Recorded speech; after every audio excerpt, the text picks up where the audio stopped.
A lot of what we do is how do we apply the principles of behavior and behavior analysis to the various populations that our students will work with once they graduate. So a lot of it has to do with preparing them, giving them the skills necessary, giving them the knowledge that is necessary to do their work. So COIL is one of those projects that helps them work with people from different disciplines. It exposes them to people from various disciplines.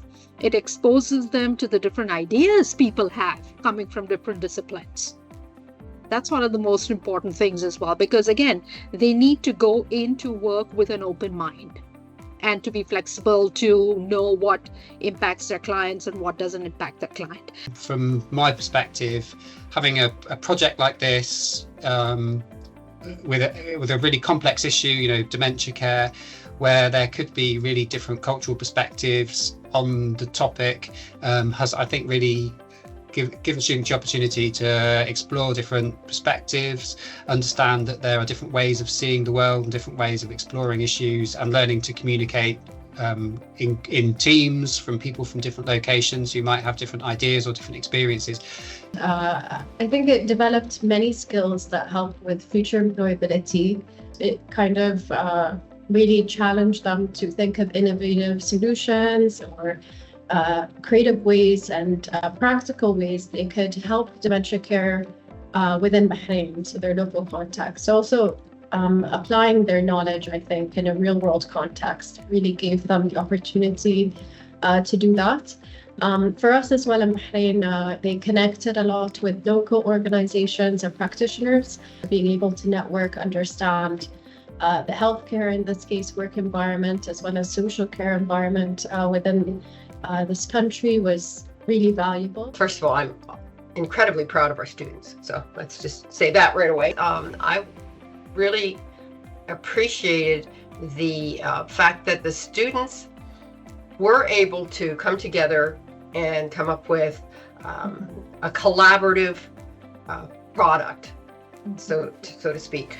You never know how that's going to go. The culture, you say, well, we all speak English, so what's the big deal? We're all the same. Well, we aren't, obviously, in many ways. So they managed to, bridge some of those differences. So I was very impressed, actually, at their skills at doing that. Each group had a mentor that they could turn to.